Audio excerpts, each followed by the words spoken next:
When wealthy tech mogul Marcus Reynolds spots his ex-wife Zara dining across the restaurant, his world stops. But the real shock comes when he sees three identical toddlers with her, children who bear his unmistakable features.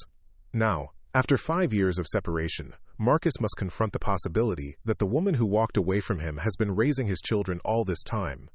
Before we jump back in, tell us where you're tuning in from, and if this story touches you, make sure you're subscribed, because tomorrow, I've saved something extra special for you.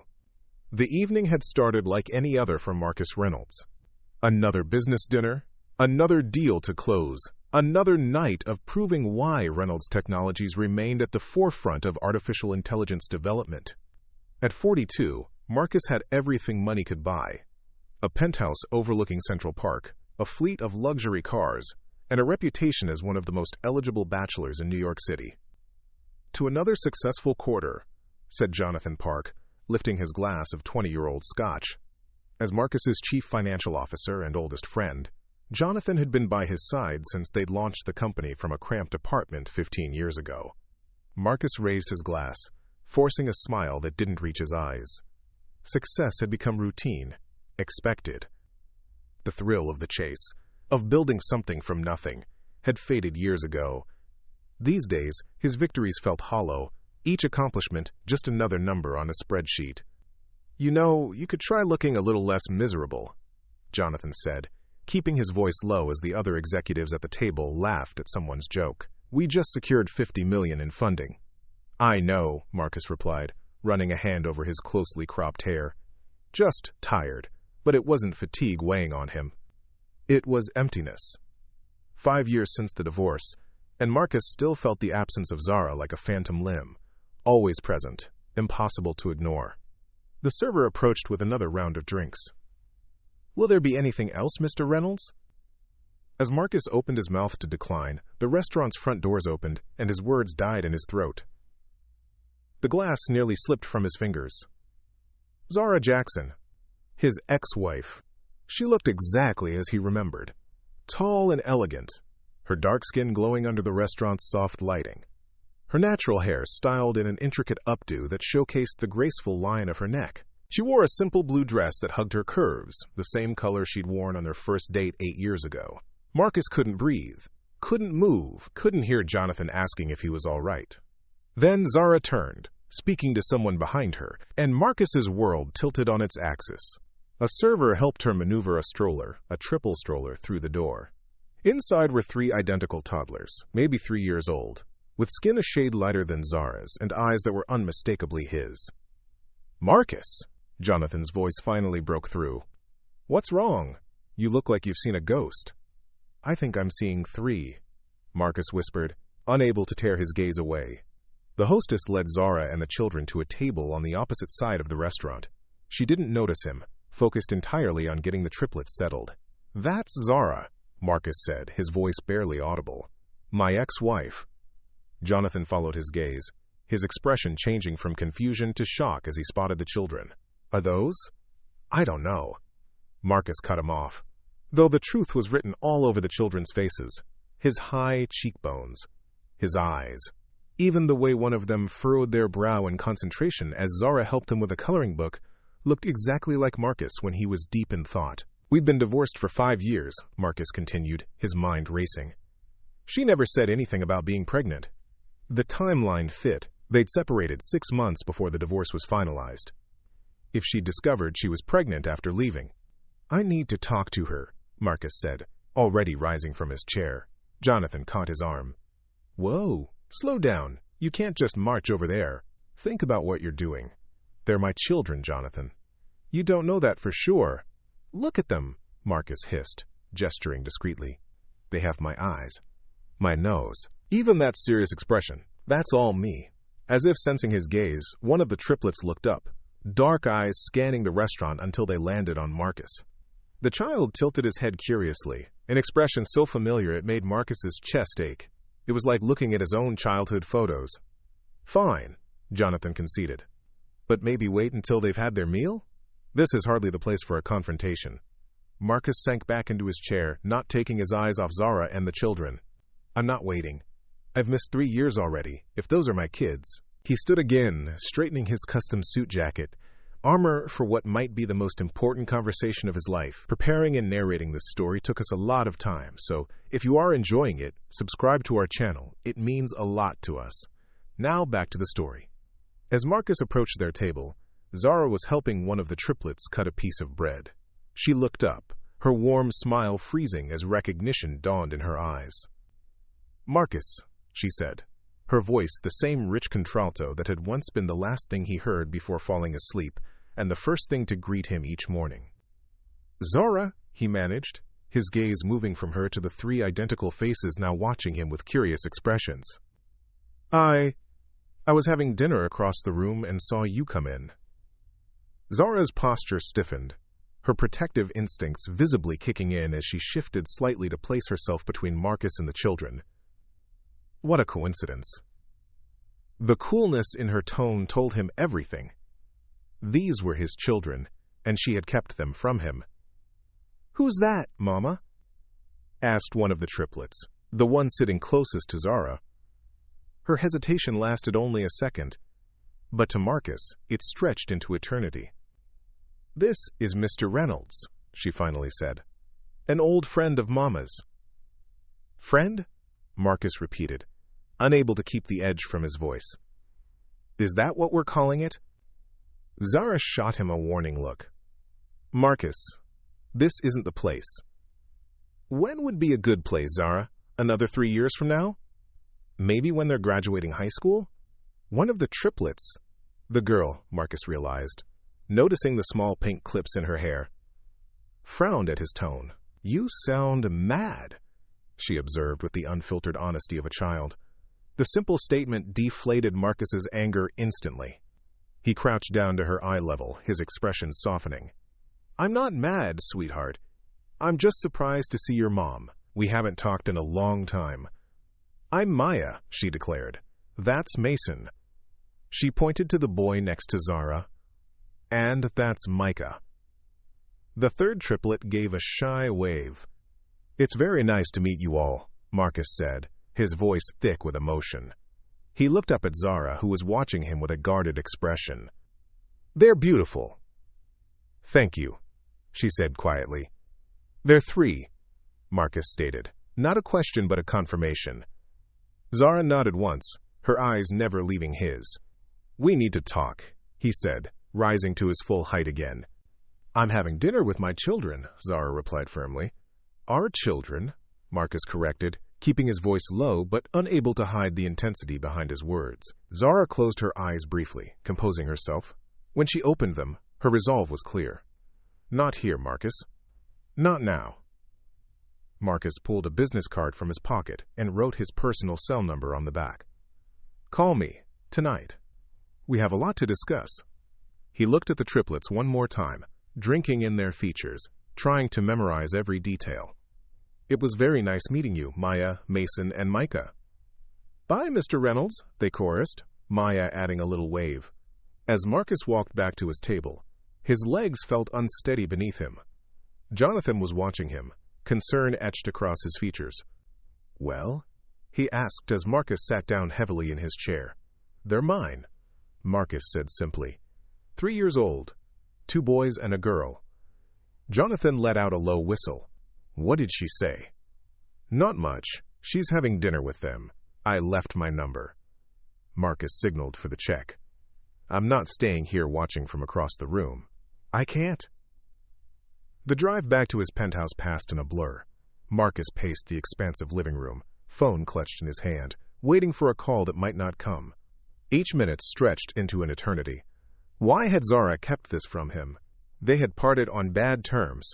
Certainly, their marriage crumbling under the weight of his constant work and her resentment of always coming second to Reynolds Technologies. But this? Hiding his children from him? It was unconscionable. At 11:30, just as Marcus had begun to accept that Zara wouldn't call, his phone rang. An unknown number. "Hello?" He answered immediately. "It's me," Zara said. Her voice sounded tired. "The kids are asleep. We can talk now." "I'll come to you," Marcus offered, already reaching for his keys. "No," she replied firmly. "Not tonight. This isn't a conversation we should have in person yet." Marcus gripped the phone tighter. "They're my children, Zara. I deserve to know them." "I know," she said, surprising him. "That's why I'm calling. But there's a lot you don't understand." "Then help me understand. How could you keep them from me for 3 years?" The silence on the other end lasted so long that Marcus wondered if she'd hung up. "I tried to tell you," Zara finally said, her voice barely above a whisper. "When I first found out I was pregnant." "What? When?" "I came to your office about a month after I moved out. You were in the middle of that big merger with TechVision. Your assistant said you were in meetings all day, but I insisted on waiting." Marcus's stomach dropped. He remembered that day. He'd been working around the clock, barely sleeping, determined to prove that the divorce wouldn't affect his professional success. "You did come," he said slowly, the memory surfacing. "I saw you in the waiting area. But You said you didn't have time." Zara finished for him. "That whatever it was could wait until after the merger, or I could have my lawyer contact yours." The harsh words echoed in Marcus's memory, along with the image of Zara's face crumpling before she turned and walked away. "I didn't know," he said weakly. "I had no idea you were pregnant." "Would it have mattered?" Zara asked, an old hurt evident in her voice. "You made it clear that the company would always come first. That's why our marriage ended in the first place." Marcus sank onto his leather sofa, the weight of her words pressing him down. "So you decided I didn't deserve to know I had children?" "No," Zara said firmly. "After that day, I was angry, hurt. I decided to wait until after the babies were born to try again. But then the pregnancy got complicated. I was put on bed rest with preeclampsia at 7 months. The triplets were born premature." Marcus's heart clenched. "Were they okay?" "Eventually," Zara said. "We spent 6 weeks in the NICU. I nearly lost Maya twice. It was the hardest time of my life."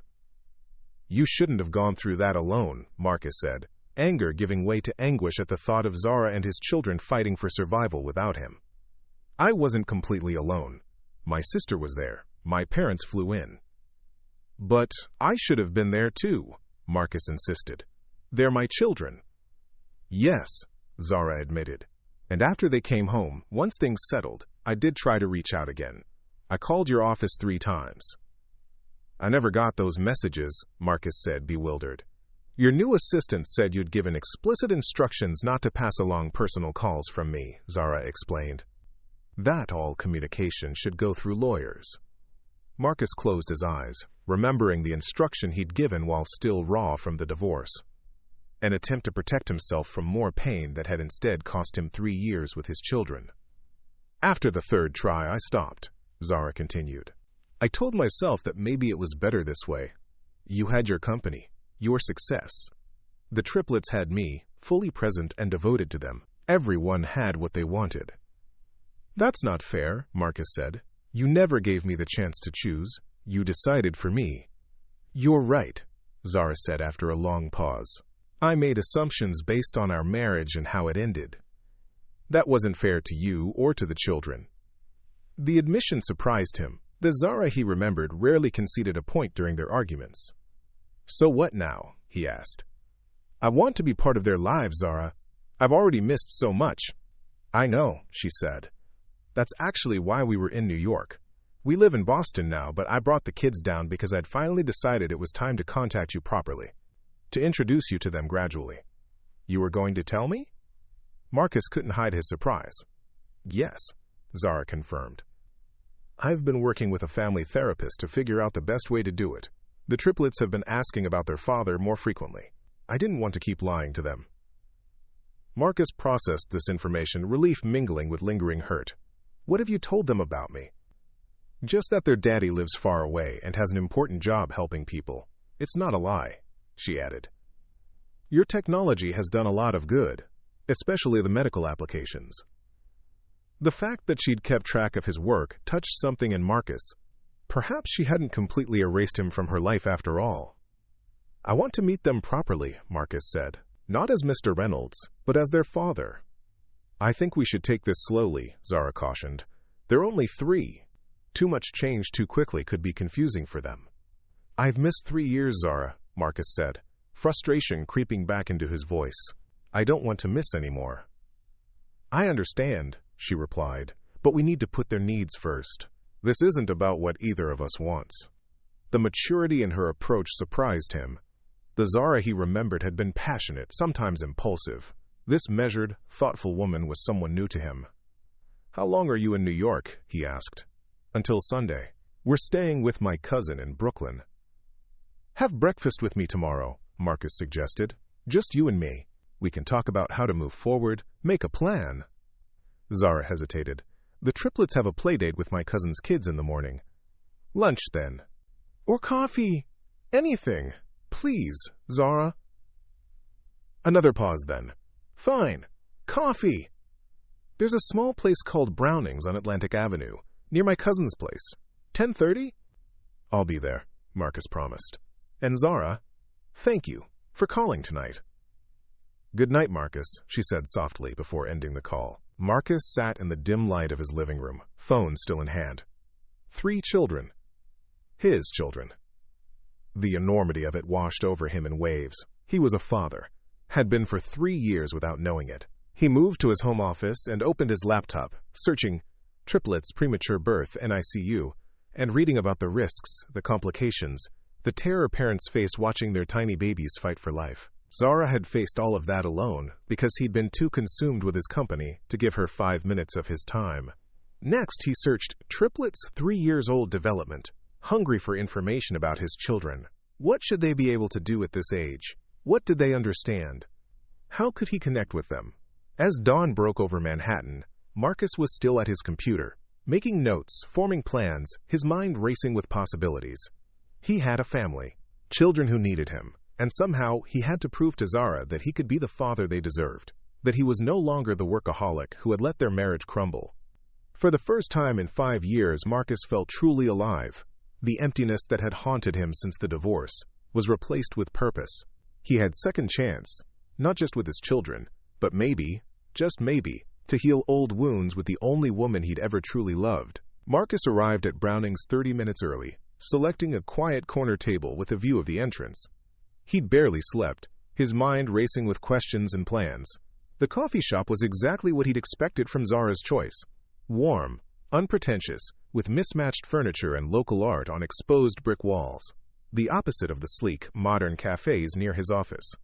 He ordered a plain black coffee, remembering how Zara used to tease him about his simple taste. "All that money and you drink it black," she'd laugh, while ordering elaborate concoctions with precise specifications. At exactly 10:30, the door opened, and Zara walked in. She'd dressed casually in jeans and a rust-colored sweater that complemented her dark skin.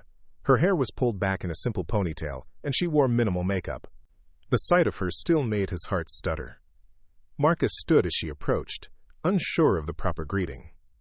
A handshake seemed too formal, a hug too presumptuous. They settled for awkward nods as she took the seat across from him. "You're punctual," she observed. "That's new." "Some things change," Marcus replied. "How are the kids this morning?" A small smile touched her lips at the mention of their children. Energetic, Maya insisted on wearing her firefighter costume to the playdate. The boys got into an argument over who knocked down whose block tower. "Maya likes firefighters?" Marcus asked eagerly, hungry for any detail about his children. "This week." "Last week, it was astronauts." Zara's expression softened. "She changes her future career plans every few days." "And the boys?" "Mason is our builder. Loves anything he can construct or take apart. Micah is quieter, more observant. He loves books and can sit through stories meant for much older children." Pride swelled in Marcus's chest, though he'd done nothing to earn it. "They sound amazing." "They are," Zara agreed, then paused as a server approached. She ordered a cappuccino with an extra shot and a slice of banana bread. When they were alone again, Marcus leaned forward. "I spent all night researching about premature triplets, about child development, about—" "Marcus," Zara interrupted gently. "I appreciate the enthusiasm, but there's no crash course for this. Parenting isn't something you can master by pulling an all-nighter. The mild rebuke stung. "I'm trying, Zara." "I know," she sighed. "I'm sorry. That wasn't fair." She wrapped her hands around her cappuccino when it arrived. "This is complicated for me, too. I've been their only parent for 3 years." "I understand that," Marcus said, "and I'm not trying to disrupt their lives. But I want to be part of them."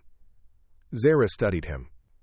"What does that look like to you, practically speaking?" Marcus had prepared for this question.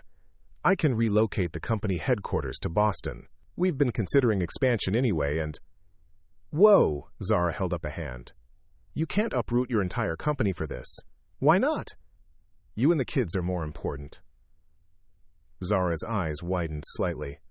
"That's not something the Marcus I knew would have said." "I'm not the same man you left," he said quietly. "Losing you changed me, Zara. Made me realize what actually matters." She looked away, discomfort evident in her posture. "Let's focus on the children. I think we should start with short, regular visits.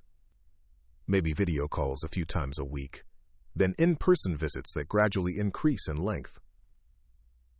"That seems reasonable," Marcus conceded, though the thought of such limited contact chafed. "But I want to establish legal recognition right away, paternity tests if needed. My name on their birth certificates." Zara tensed. "Are you planning to sue for custody?" "No," Marcus assured her quickly. "I just want legal acknowledgement that I'm their father, and I want to start supporting them financially immediately." "We don't need your money," Zara said, lifting her chin slightly. "I've managed fine on my own." "I don't doubt that," Marcus replied. "But they're my responsibility too. I've missed 3 years of supporting them. Let me do this." Zara took a sip of her cappuccino, considering. "I've built a good life for us in Boston. I have my own graphic design business now. Work from home so I can be with the kids. We have a routine, a community." "I'm not asking you to change any of that," Marcus said. "I just want to be included. And what happens when a big deal comes up?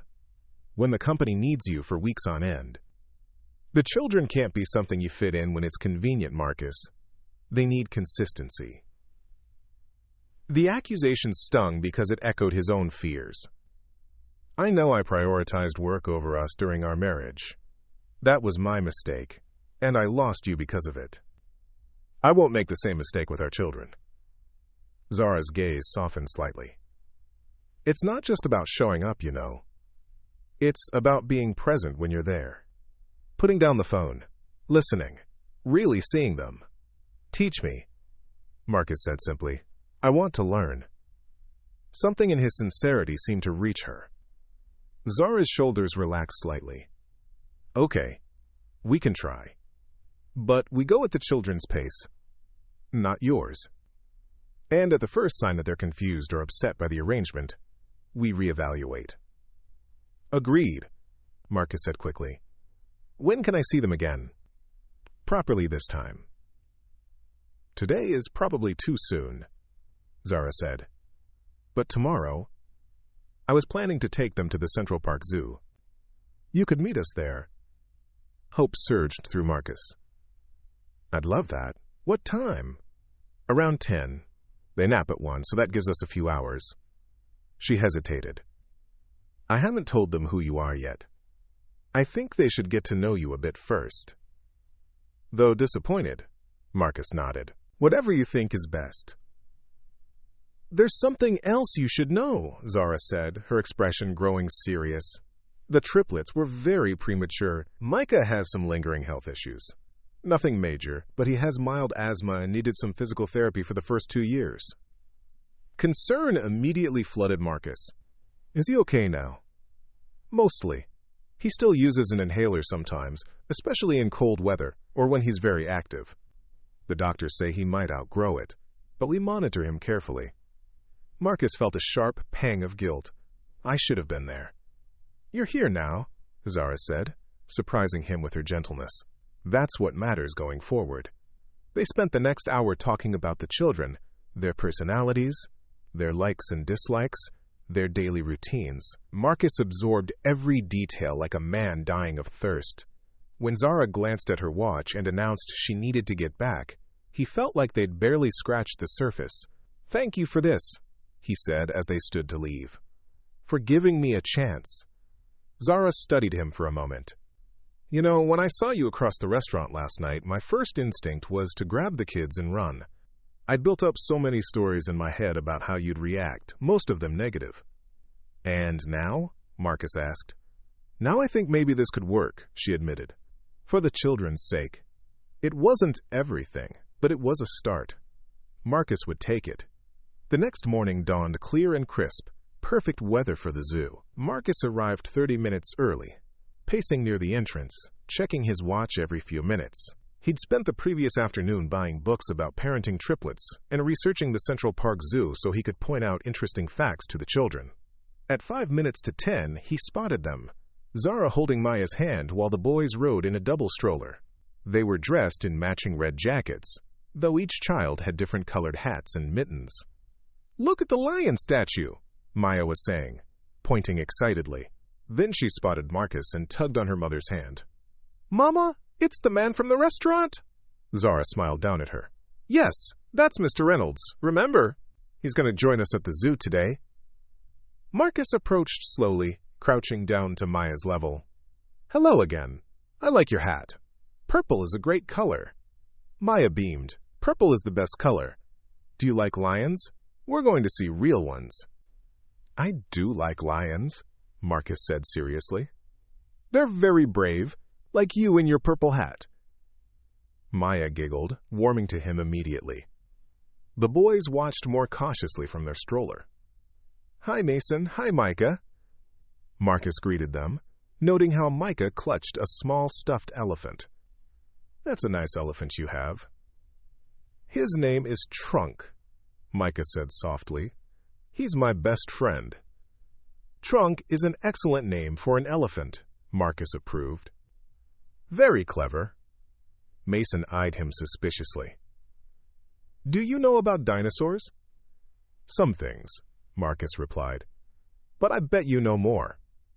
Maybe you could teach me?"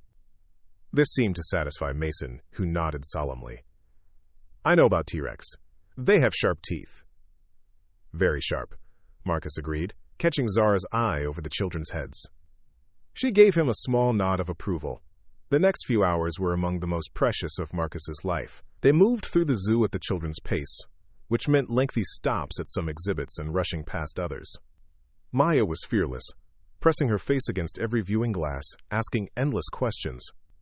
Mason was methodical, wanting to see each animal in the order shown on the map he clutched in his mittened hand.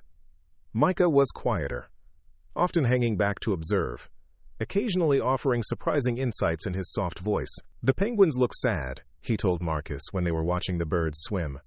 "Maybe they miss their mommies." "Maybe," Marcus replied gently. "Or maybe they're just thinking very hard about something. Sometimes I look serious when I'm thinking too." Micah considered this, then nodded. "Me too. Mama says I have a thinking face." "I'd like to see your thinking face sometime," Marcus said. Micah scrunched up his features in an exaggerated expression of concentration that made Marcus laugh. The sound of his father's laughter seemed to delight Micah, who repeated the face several times. By noon, the children were growing hungry and tired. They found a small cafe where Zara produced sandwiches and fruit she'd packed that morning. "I didn't know what you like," she told Marcus apologetically. "But there's extra if you want some." "This is perfect," he assured her, touched by the simple gesture of being included in their family meal. As they ate, Maya peppered Marcus with questions. "Do you have a dog? What's your favorite color? Can you do a handstand?" Marcus answered each one patiently, aware of Zara watching the interaction. When Mason spilled his juice, Marcus quickly helped clean up without making a fuss. When Micah started to wheeze slightly after getting excited about the sea lions, Marcus noticed before Zara did, quietly alerting her so she could administer his inhaler. "You're observant," she noted as they left the cafe, the children now flagging noticeably. "I want to get this right," Marcus replied simply. As they headed toward the exit, Micah asked to be carried. Without thinking, Marcus lifted him up, settling the small boy against his chest. Micah rested his head on Marcus's shoulder, his eyes growing heavy. "I think we've hit the wall," Zara said, gesturing to Maya, who was now dragging her feet and whining softly. "My car's just outside," Marcus offered. "I can drive you back to your cousin's." Zara hesitated, then nodded. "That would help, thank you." By the time they reached the car, all 3 children were on the verge of sleep. Marcus helped secure them in the booster seats his driver had installed the previous night, moving with careful gentleness. "You're good with them," Zara observed quietly as they pulled away from the curb. "They make it easy," Marcus replied. "They're incredible, Zara. You've done an amazing job." She looked out the window, but not before Marcus caught the sheen of tears in her eyes. "It hasn't always been easy," she admitted, "especially in the beginning, when they were so tiny and fragile." "I wish I'd been there," Marcus said, the familiar regret washing over him. "I do too," Zara said softly, surprising him. "Not just for help, but because they're part of you. I see you in them every day. Mason has your determination. Micah has your thoughtfulness. Maya has your confidence." The admission hung between them, weighted with years of unspoken words. "They seem to like me," Marcus ventured, glancing at the 3 sleeping children in the rearview mirror. "Children are good judges of character," Zara replied. They sensed sincerity. When they arrived at her cousin's brownstone, the children were deeply asleep. Marcus carefully carried Micah while Zara managed Maya. His driver helped with Mason and the stroller. "I can come back tonight," Marcus offered as they settled the triplets on a large bed inside. "After they wake up from their nap." Zara shook her head. "They'll be cranky and overwhelmed. Today was a lot of stimulation for them. Let's give them a day to process." Though disappointed, Marcus nodded. "When can I see them again?" "We fly back to Boston tomorrow afternoon," Zara reminded him. "But I was thinking, maybe you could come to dinner tonight, after they've rested? A quieter setting might be good for them to interact with you more." "I'd love that," Marcus said immediately. "What time?" 6? Nothing fancy, just pasta and vegetables. It's all they'll eat lately." 6 is perfect," Marcus agreed, resisting the urge to hug her in gratitude. "Should I bring anything?" Zara considered. "Maybe a simple book. They love bedtime stories." Marcus nodded, already making mental notes. As he turned to leave, Zara called his name. "I've been thinking," she said. "If today went well, and it did, I thought I might tell them who you are before we leave New York." Marcus's heart leapt. "Really?" "They need time to adjust to the idea," Zara explained. "But I think it might be easier if they make the connection while you're still a new, exciting person in their lives, before they have time to form too many questions." "Whatever you think is best," Marcus said, though he could barely contain his excitement. "I trust your judgment with them." Zara looked surprised by his deference, then nodded. "Tonight, then." Marcus spent the afternoon in a high-end children's bookstore, selecting stories with the help of a patient employee. He chose 3 different books, one about dinosaurs for Mason, an adventure story for Maya, and a gentle tale about a small elephant for Micah. At precisely 6 o'clock, he knocked on the door of Zara's cousin's brownstone. The sound of small running feet approached, followed by Zara's voice calling, "Walk, please!" Maya opened the door, beaming up at him. "You came back!" "I promised I would," Marcus reminded her, stepping inside. He presented the gift bag of books. "I brought something for story time." The children crowded around excitedly as he pulled out each book, their eyes wide with appreciation. Micah hugged his elephant book to his chest, while Mason immediately demanded that Marcus read the dinosaur story. "After dinner," Zara intervened, appearing from the kitchen. "Everyone wash hands now, please." Dinner was chaotic in the best possible way. Marcus learned that Maya refused to eat pasta without twirling each piece individually, that Mason constructed elaborate landscapes with his food before eating it, and that Micah methodically separated each component on his plate before taking a single bite. Throughout the meal, he caught Zara watching him, her expression thoughtful. He was careful to follow her lead, observing how she handled the children's quirks with patient consistency. After they'd eaten and the children had helped clear their plates, A process that took 3 times as long as doing it himself would have. Zara suggested they all sit in the living room for a talk. "Is it a serious talk?" Maya asked, climbing onto the sofa. Mama's face looked serious. "It's an important talk," Zara corrected gently, gathering the children close to her. "Remember how you've been asking about your daddy?" Marcus's heart stuttered. The children immediately grew attentive. "You said he lives far away," Mason recalled. "And he has an important job." "That's right," Zara agreed. "Well, sometimes people who live far away can come visit. And sometimes people who have important jobs can take time off to be with their families." Maya's eyes widened as she began to make the connection, looking between Zara and Marcus. "Is Mr. Reynolds our daddy?" she asked bluntly. Zara nodded. "Yes, sweetheart. Mr. Reynolds is your father." The children stared at Marcus with new eyes, processing this revelation. Mason's brow furrowed in concentration, while Micah clutched his elephant tighter. "If you're our daddy, why haven't you been here before?" Mason asked, the directness of childhood cutting straight to the heart of the matter. Marcus looked to Zara, who gave him a small nod, permitting him to answer. "Sometimes grown-ups make mistakes," Marcus said carefully. "I made a very big mistake by not being with you. I didn't know about you for a long time, and that was partly my fault. But now that I've found you, I want to be the best daddy I can be, if you'll let me." "Do you know how to make pancakes?" Maya asked, her priorities clear. "Mama makes the best pancakes."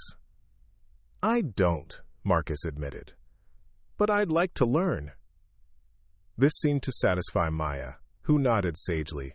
"Mama can teach you. She's good at teaching."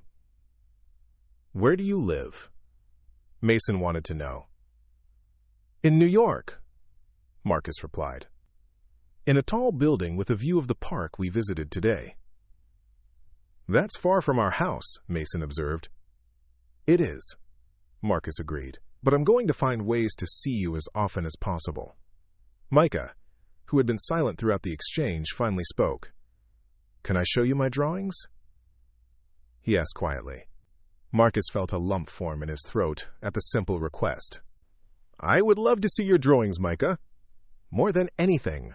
The little boy slid off the couch and returned moments later with a folder full of crayon creations. As Marcus praised each one with genuine appreciation, he felt the first tendrils of connection forming, delicate, precious, and full of promise. Later, after stories had been read and small bodies tucked into bed, Marcus and Zara sat at the kitchen table with cups of tea between them. "They took it well," Zara observed. "They're incredible," Marcus replied. "So resilient and open-hearted. Children generally are," Zara said. "It's adults who complicate things." Marcus nodded, acknowledging the truth in her words. "What happens now? After you go back to Boston?" "We stick to the plan," Zara said firmly. "Regular video calls. Weekend visits when possible. Gradually building a relationship." "I meant what I said about moving the company," Marcus told her. "I've already spoken to my board. We can open a Boston office within 3 months. Zara studied him. "You're serious about this?" "I've never been more serious about anything in my life," Marcus assured her. "I want to be present for them, Zara. Really present, not just occasionally showing up." "And what about us?" Zara asked quietly. The question hung between them, charged with history and possibility. "That's up to you," Marcus said carefully.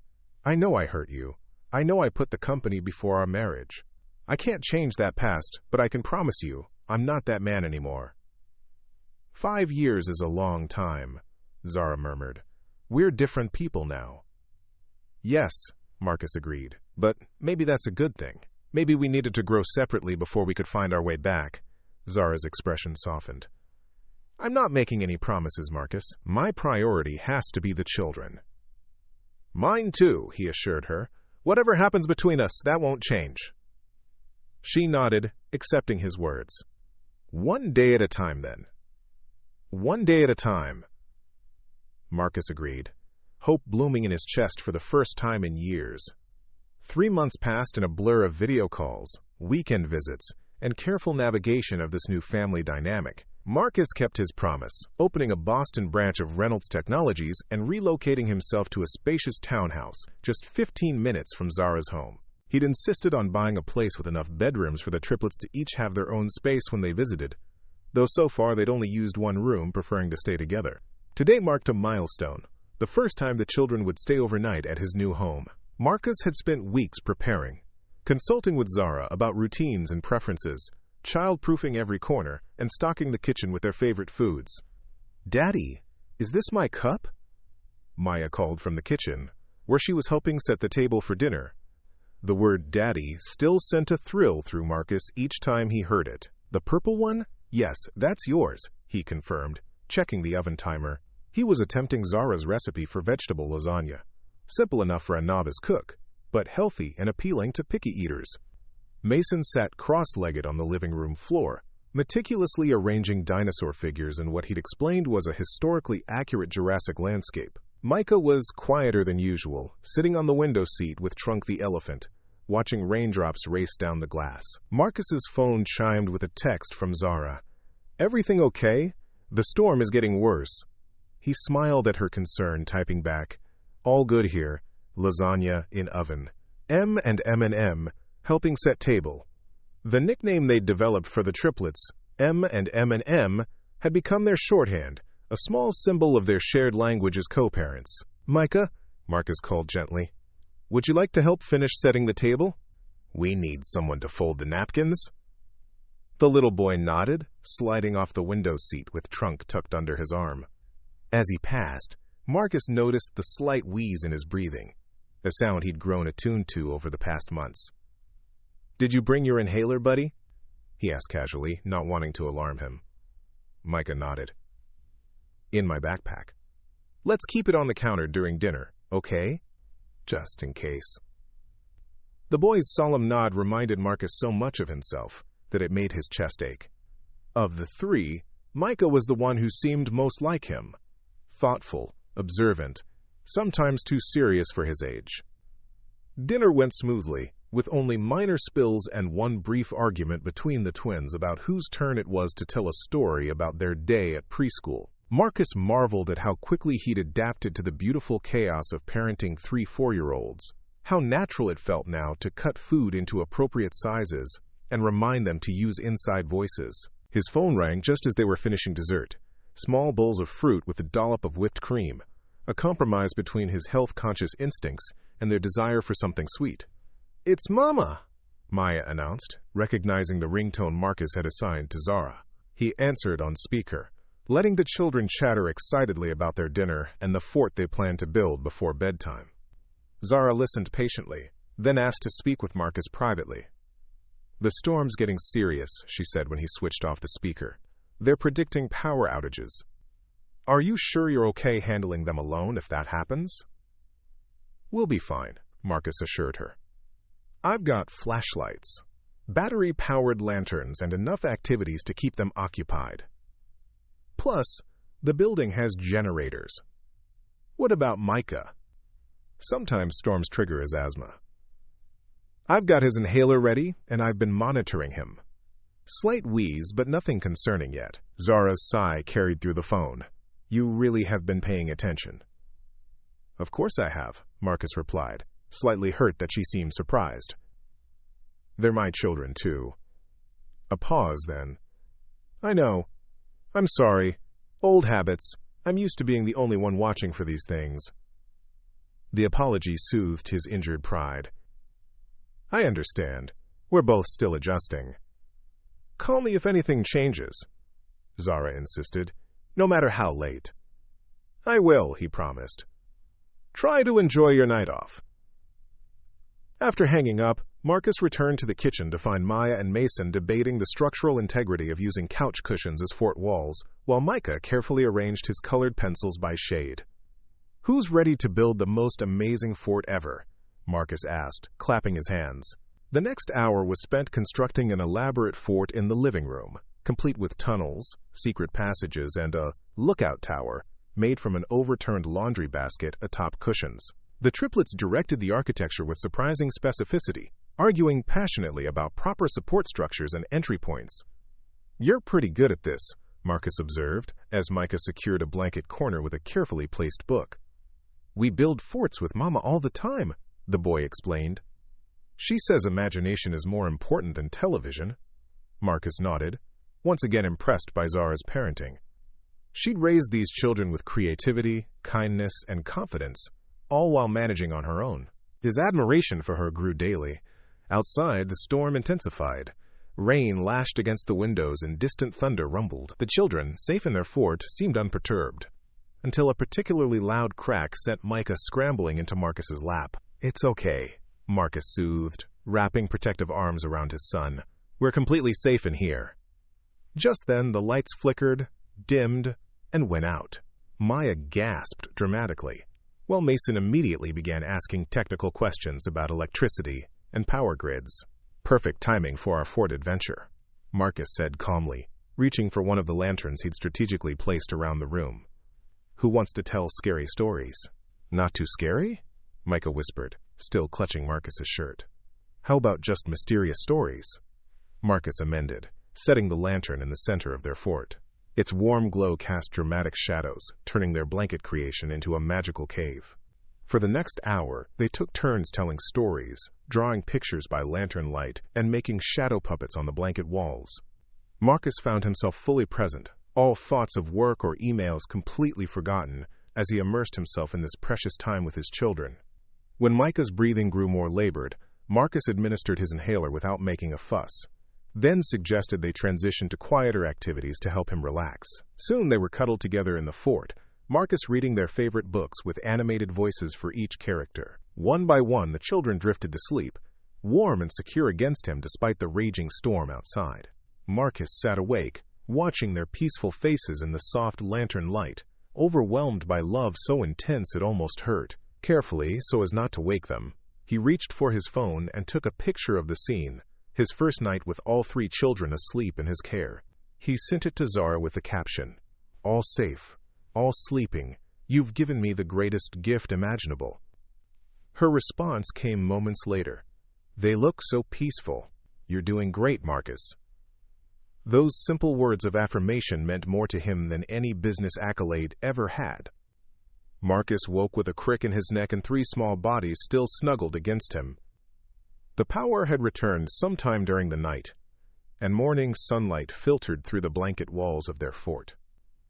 For a moment, he simply breathed in the perfect contentment of the moment. His phone buzzed with a text from Zara.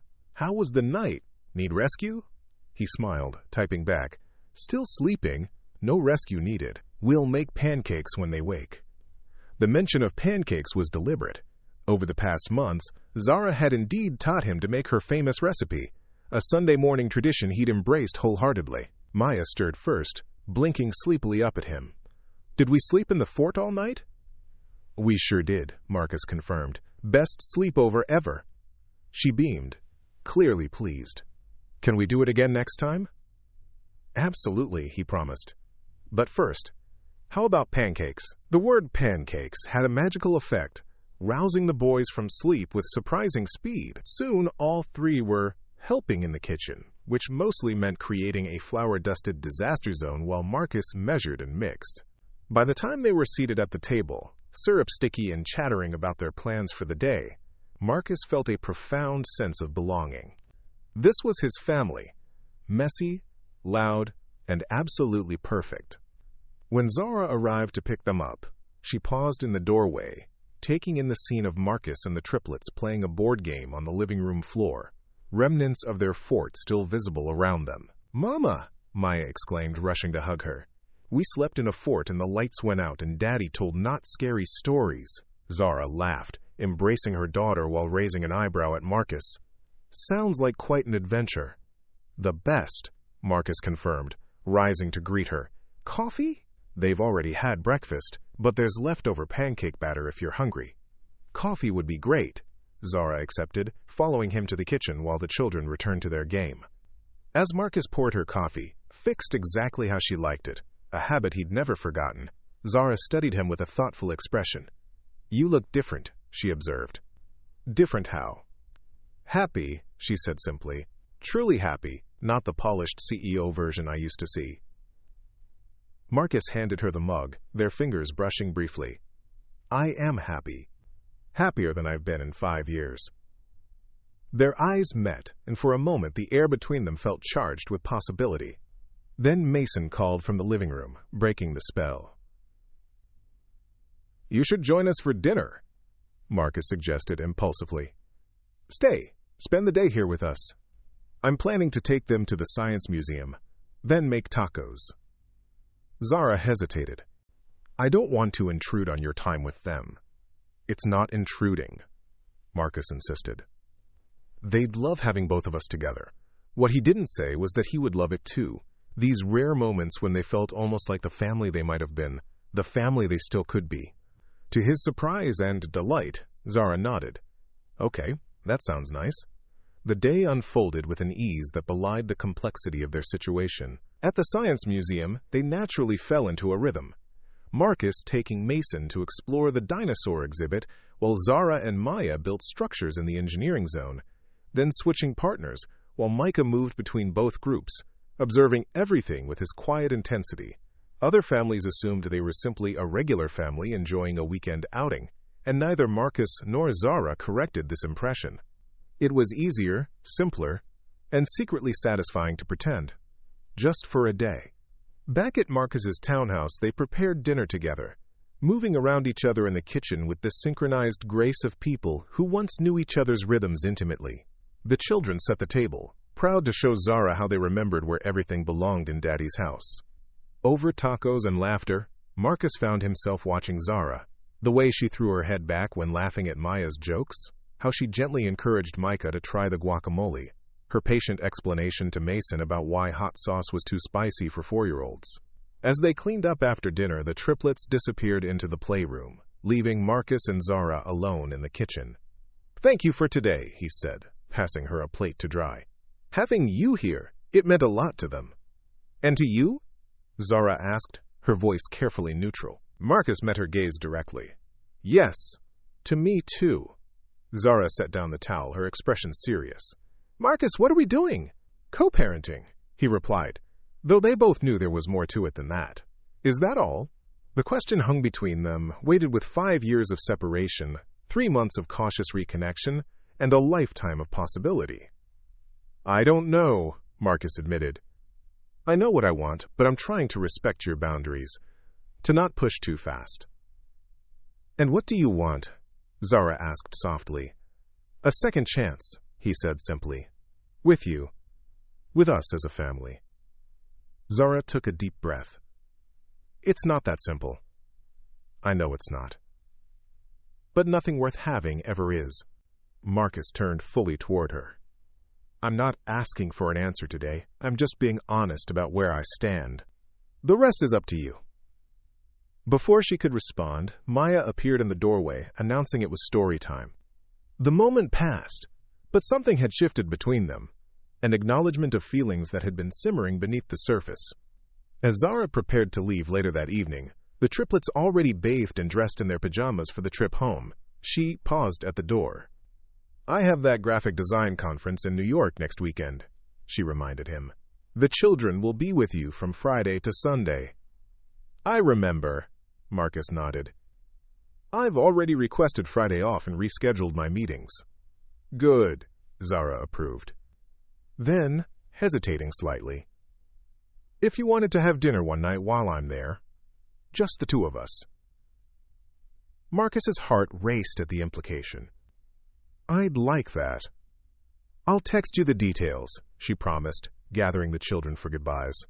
As he watched them drive away, Marcus felt hope blooming in his chest, tentative, but unmistakable.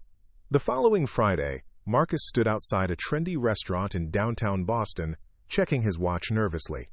Zara had texted that morning confirming their dinner plans, but a small part of him feared she might change her mind.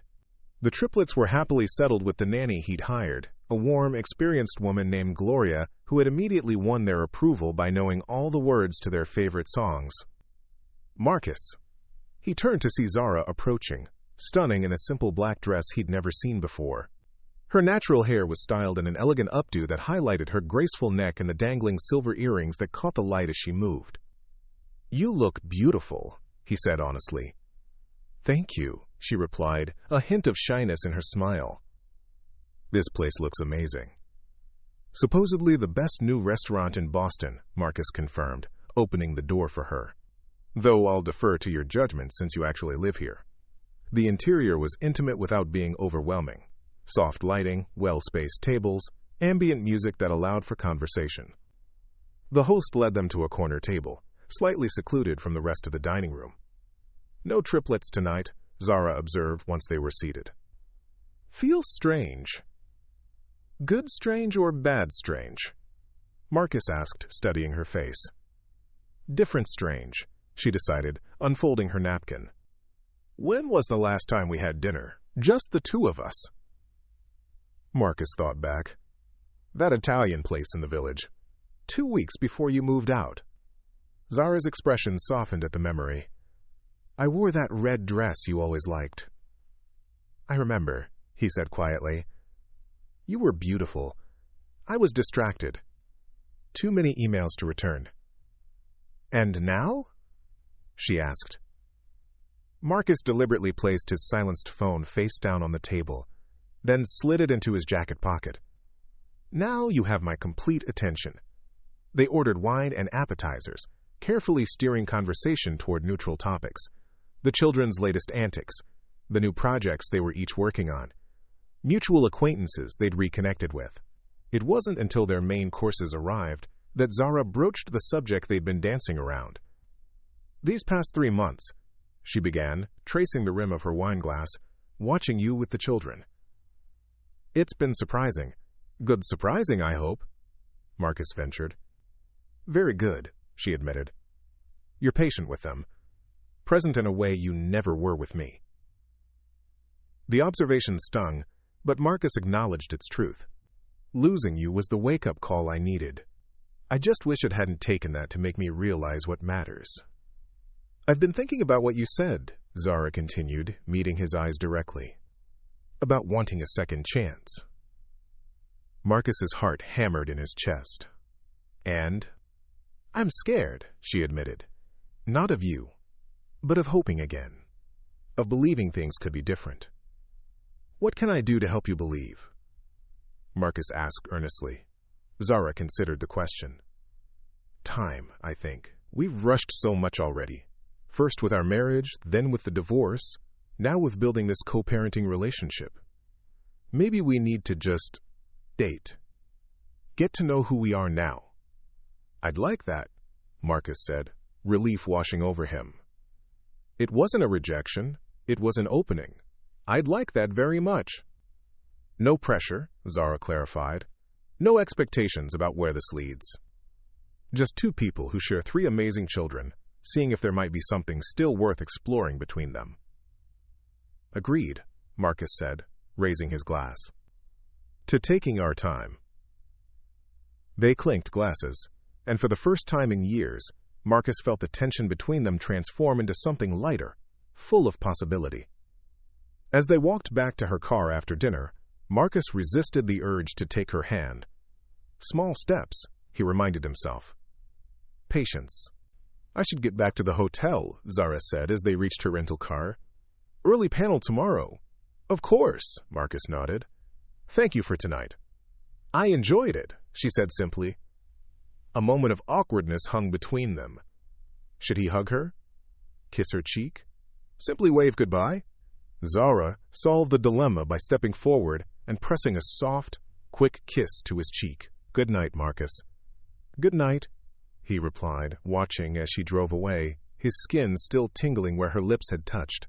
Over the next few months, they established a new rhythm, regular family time with the children, and occasional dates when schedules allowed. Sometimes dinner, sometimes lunch, once a walk along the Charles River on a crisp autumn afternoon. Each encounter revealed more of who they had become during their years apart. Marcus discovered Zara's newfound confidence in her creative abilities, her sharp business acumen that had built a thriving design studio from scratch. She learned about his pivot toward more meaningful applications of his technology, his genuine efforts to create a company culture that valued work-life balance. They were careful not to rush, aware that more than just their own hearts were at stake. The triplets watched their evolving relationship with keen interest, occasionally asking innocent but perceptive questions that left both adults fumbling for appropriate answers. "Do you love Mama again?" Maya asked Marcus one Sunday afternoon as he dropped them off after their weekend visit. Marcus glanced at Zara, who was helping the boys gather their belongings, uncertain how to respond. "Your mama is one of the most amazing people I've ever known," he answered honestly. "I never stopped caring about her."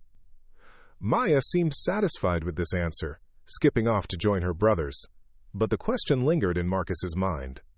Later that evening, after the children were settled, his phone lit up with a text from Zara. "Maya told me what you said today. Thank you for handling that so thoughtfully." He responded, just being honest. 3 dots appeared, disappeared, then reappeared as Zara composed her reply. Finally, "I never stopped caring about you either." The simple message sent a surge of hope through Marcus's heart. They were making progress, slow, careful progress towards something that felt increasingly like a second chance. 6 months into their cautious reconnection, an unexpected crisis tested everything Marcus and Zara had rebuilt. It began with a phone call at 3 a.m. Zara's voice tight with fear as she explained that Micah was in the emergency room with a severe asthma attack. "I'm on my way," Marcus said immediately, already throwing on clothes. "How bad is it?" "They've got him stabilized, but they want to keep him for observation," Zara explained, her voice cracking slightly. "He's scared, Marcus. We all are." 20 minutes, he promised. "I'll be there in 20 minutes." The hospital corridors were eerily quiet as Marcus jogged toward the pediatric ward, guided by a night nurse. He found Zara in a small room, sitting beside a hospital bed where Micah lay connected to monitors, his small chest rising and falling with visible effort despite the oxygen mask covering his face. Mason and Maya were curled together on a pull-out chair in the corner, both sleeping fitfully under a thin hospital blanket. Zara looked up when Marcus entered, relief washing over her exhausted face. Without a word, he crossed to her, pulling her into a tight embrace that she melted into without hesitation. "What happened?" he asked quietly when they separated. "He was fine when they went to bed," Zara explained, returning to her seat by Micah's side. "Then around 2, I heard him wheezing. His inhaler wasn't helping, and then he started struggling to speak. I've never seen it this bad." Marcus took the seat on the opposite side of the bed, gently taking Micah's small hand in his. The boy's eyes fluttered open, brightening slightly when he recognized his father. "Hey, buddy," Marcus said softly. "Rough night, huh?" Micah nodded, unable to speak with the mask, but his fingers tightened around Marcus's. "The doctor thinks it might have been triggered by that cold he's been fighting," Zara continued. "His immune system was already compromised, and then his airways just—" She trailed off, blinking back tears. Marcus reached across the bed with his free hand, clasping hers firmly. "He's going to be okay," he assured her. "We'll get through this together." The simple statement seemed to release something in Zara. The careful walls she'd maintained even during their reconciliation crumbled as tears spilled down her cheeks. "I was so scared," she whispered. "All those years doing this alone, and tonight was the first time I truly understood what that meant. Having you here, it changes everything." Marcus squeezed her hand, his throat tight with emotion. "I'm not going anywhere. Not ever again." They stayed that way through the night, a family united by concern, drawing strength from each other's presence. When the doctor arrived for morning rounds, he found both parents still awake, flanking their son's bed like sentinels. "Mr. Reynolds! Mrs. Reynolds!" The doctor greeted them, assuming they were married. Neither corrected him. "Micah's looking much better this morning. His oxygen levels have stabilized, and his lungs are clearing." "When can we take him home?" Zara asked. "I'd like to keep him one more day for observation and to run some additional tests," the doctor replied. "This was a significant attack, and I want to make sure we're managing his asthma properly going forward." Marcus nodded. "Whatever he needs. I'll handle the insurance and paperwork." The doctor looked pleased. "It's good to see such involved parents. Makes my job easier. I'll be back this afternoon to discuss a more aggressive treatment plan. After he left, Marcus turned to Zara. You should take the twins home. Get some rest. I'll stay with Micah. Are you sure? Zara asked, glancing at Mason and Maya, who were beginning to stir. Absolutely. We'll have father-son time, and you can come back after you've had some sleep. Zara hesitated, then nodded. Thank you. She leaned over to kiss Micah's forehead. Mama will be back soon, sweetheart. Daddy's staying with you. As she gathered the twins and their belongings, Marcus noticed how naturally the co-parenting rhythm had developed between them. There was a trust now, a partnership that transcended the complications of their personal relationship. When Zara returned 6 hours later, freshly showered and carrying a bag of Micah's favorite things, she found Marcus and their son playing a gentle game of Go Fish, with cards spread across the hospital tray table. Micah's oxygen mask had been replaced with a nasal cannula, allowing him to speak in soft, raspy sentences. Mama, he called when he spotted her. Daddy taught me to play cards. I'm winning. He's a natural, Marcus confirmed with a wink. How are M and M? Worried about their brother but coping. My parents picked them up for the afternoon. Zara set down the bag. I brought your elephant, Micah, and some clean pajamas. The boy's face lit up at the mention of his stuffed companion. As Zara helped him change into the fresh clothes, Marcus stepped out to call his office and inform them he'd be taking the week off.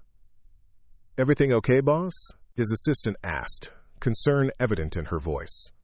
Family emergency, Marcus explained. My son is in the hospital. The words rolled off his tongue with such natural ease that it took him a moment to appreciate their significance. Not Zara's son or even my son, Micah, but simply my son, an identity that had become fundamental to who he was now. When he returned to the room, Zara was sitting on the edge of Micah's bed, reading him a story. She glanced up when Marcus entered. Work okay? She asked. Work can wait, he replied firmly. I've cleared my schedule for the week. Surprise flickered across her face, followed by something deeper. Recognition, perhaps, of how much he had truly changed. The next day, when Micah was finally discharged with a new treatment plan and stronger medications, Marcus drove them all home to Zara's house. It seemed the most natural thing in the world to carry his sleeping son inside, to help settle him in his own bed, to join Zara in the kitchen afterward for much-needed coffee. You don't have to stay, she said, though her tone suggested she wanted him to. I'd like to, if that's okay, Marcus replied. Just to make sure he's settled. Zara nodded, relief evident in the softening of her shoulders. Thank you. For everything these past 2 days. You don't have to thank me for being a father to my children, Marcus said gently. I know. She met his gaze directly. But I am grateful for the way you've stepped into their lives, the way you've become exactly what they need. The moment stretched between them, weighted with unspoken feelings. Then the twins burst into the kitchen, breaking the spell as they demanded snacks and attention. That evening, after all 3 children were finally asleep, exhausted from the emotional upheaval of the past 2 days, Marcus and Zara found themselves alone on her couch, the house quiet around them. I should probably head home, Marcus said reluctantly, though he made no move to stand. Or you could stay, Zara suggested. In the guest room, she clarified quickly. Just in case Micah needs anything during the night. Marcus nodded, understanding both her practical concern and the boundaries she was maintaining.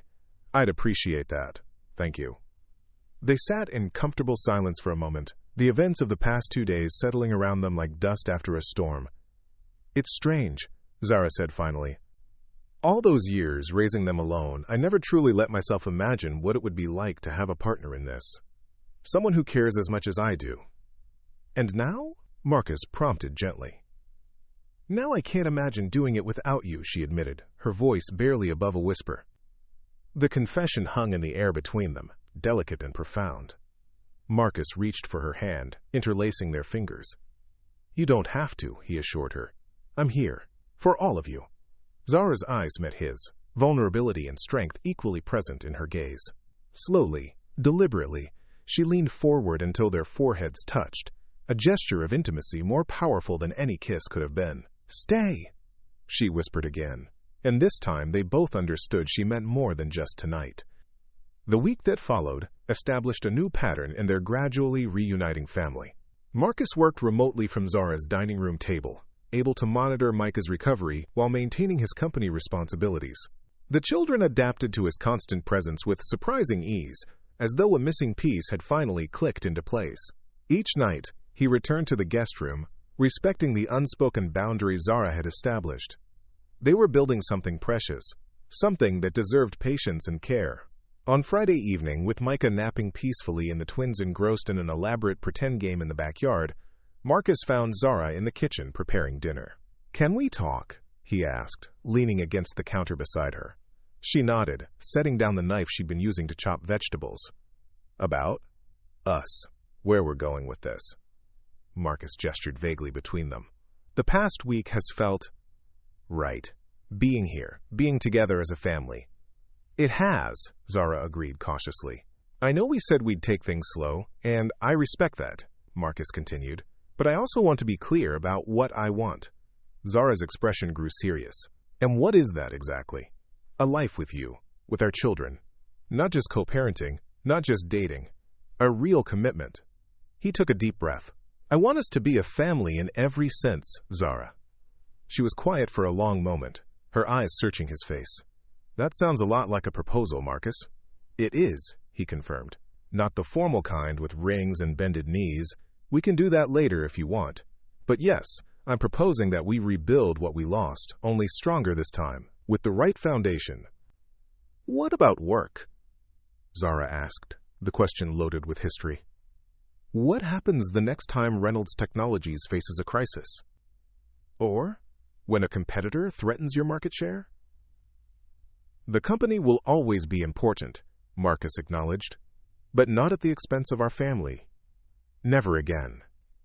These past 6 months have taught me what truly matters, and it's not stock prices or board approval." Zara stepped closer, resting her palm against his chest. "I believe you. That's what scares me the most." "Why does that scare you?" "Because it means there's no reason left to keep my heart protected from you," she admitted. Marcus covered her hand with his own. "I promise you, Zara, I will cherish that heart every day for the rest of our lives." A small smile touched her lips. "The Marcus Reynolds I married would never have said something so sentimental." "The Marcus Reynolds you married was an idiot," he replied, drawing a laugh from her. "I'd like to think I've improved with age." "You have," she agreed, her expression growing serious again. "We both have." "So?" Marcus prompted gently. "What do you think? Are we ready to try again? Really try this time?" Zara took a deep breath. "I think I'd like to take that leap of faith. Together." Joy surged through Marcus, so intense he felt lightheaded with it. He pulled Zara into his arms, lifting her off her feet in an exuberant embrace that made her laugh again, a sound he'd once feared he might never hear directed at him again. "Does this mean I can move out of the guest room?" he asked when he set her down. Zara's eyes danced with amusement. "Let's not scandalize the children just yet, but maybe we could tell them together. About us." "Tonight?" Marcus suggested eagerly. "Tonight," Zara agreed. After dinner. The meal that evening was unusually quiet, with both adults exchanging meaningful glances that didn't go unnoticed by their observant children. "Why are you and Daddy making funny faces at each other?" Maya asked bluntly, making Marcus choke on his water. "We have something we want to talk to you about," Zara explained, shooting Marcus an amused look. "Something important." The triplets immediately straightened in their seats, their expressions turning serious. "Is it about Micah's breathing?" Mason asked worriedly. "No, honey," Zara assured him. "Micah is getting better every day." "Is it about money?" Maya suggested. "Jenny at school says grown-ups always look serious when they talk about money." Marcus smiled. "It's not about money either. It's about our family." The children exchanged glances, a silent communication passing between them that reminded Marcus how deeply connected they were. Your daddy and I have been spending a lot of time together recently, Zara began carefully. Not just because of you three, but because we've realized we still care about each other very much. Like love, Maya asked, cutting straight to the heart of the matter as usual. Yes, Marcus confirmed, reaching for Zara's hand across the table. Like love? So we've decided to be a family together, Zara continued. All of us, in one home. The triplets absorbed this information with thoughtful expressions. Will Daddy live here now? Micah asked in his quiet voice. Every day? We're still figuring out the details, Marcus explained. But yes, that's the plan. So you won't go back to New York? Mason pressed, his brow furrowed. My home is with you, Marcus assured him. All of you. The children mulled this over, seeming to have a silent conversation through glances and subtle expressions. Finally, Maya spoke for all of them. Does this mean we get pancakes every morning now? The simple question broke the tension, sending both adults into relieved laughter. Not every morning, Zara clarified, but maybe more often than before. This seemed to satisfy the triplets, who immediately launched into a spirited debate about which room should be Daddy's office and whether they could get a dog now that there would be two parents to take care of it. Later, after the children were asleep, Marcus and Zara sat on the porch swing, his arm around her shoulders, as they gazed at the star-filled sky. That went well, he observed. They've wanted this all along, Zara replied. Ever since they found out who you were, children naturally want their parents together. And what about their mother? Marcus asked softly. What does she want? Zara turned to face him, her expression open and vulnerable in a way he hadn't seen since their earliest days together. The same thing. A second chance. A family whole again. Marcus cupped her face gently, memorizing every detail of this moment. I love you, Zara. I never stopped. Even when I was too blind to see what was right in front of me. I love you too, she whispered, leaning into his touch. Enough to believe we can do better this time. When their lips finally met, it felt like coming home after a long, difficult journey, familiar yet new, comfortable yet thrilling. A second chance neither had dared to hope for, made possible by three small miracles who carried both their likenesses and their smiles. The following months brought changes both practical and profound. Marcus sold his Boston townhouse and officially moved into Zara's home, converting the rarely used formal dining room into a home office. The company continued to thrive under his more balanced leadership approach, with video conferences replacing many of his previously essential business trips. Zara's design business expanded as well, bolstered by Marcus's business connections and her own growing reputation.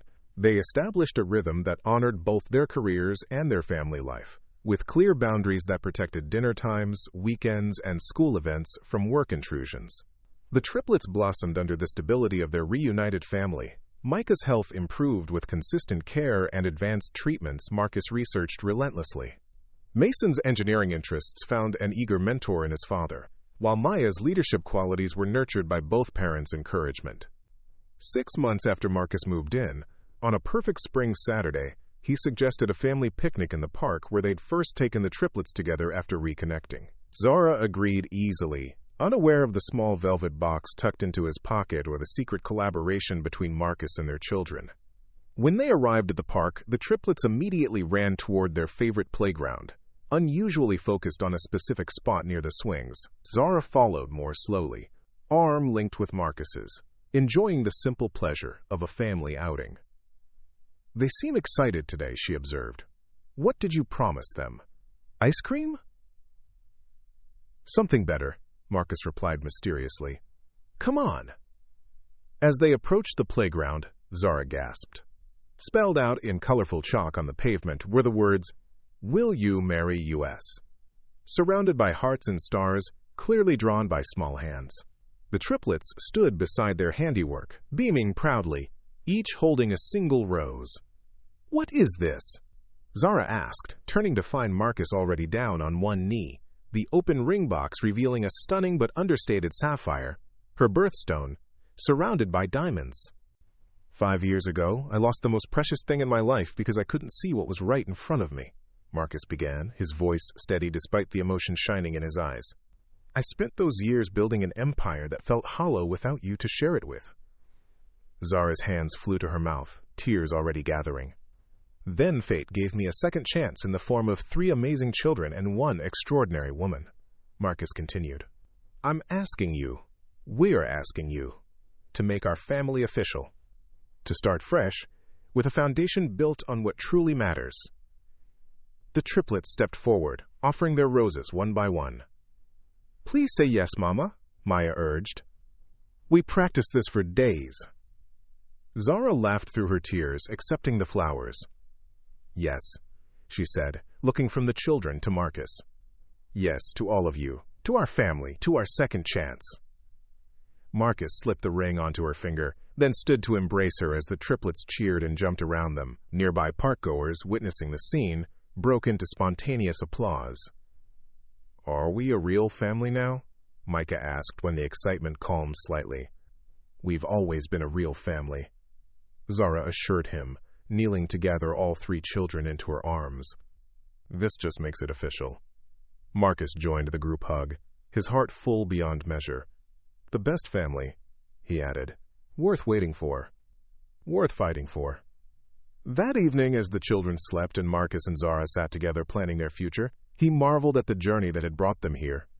From a chance encounter in a restaurant to this moment of perfect contentment, life had offered him an unexpected gift in the form of rediscovery. What are you thinking about? Zara asked, noticing his thoughtful expression. How sometimes the things we're meant to find have been waiting for us all along, Marcus replied. And how grateful I am that I recognized you across that restaurant that night. Zara smiled, leaning into his embrace. I almost didn't go to dinner that night, you know. I almost canceled. But you didn't, Marcus observed. No, she agreed. Some part of me must have known it was time, that we were ready to find each other again. As the stars appeared outside their window, Marcus held the family he'd once lost and miraculously found again, understanding at last that true wealth had nothing to do with the empire he'd built and everything to do with the love surrounding him in this perfect moment of second chances realized. Up next, you've got 2 more standout stories right on your screen. If this one hit the mark, you won't want to pass these up. Just click and check them out. And don't forget to subscribe and turn on the notification bell so you don't miss any upload from us.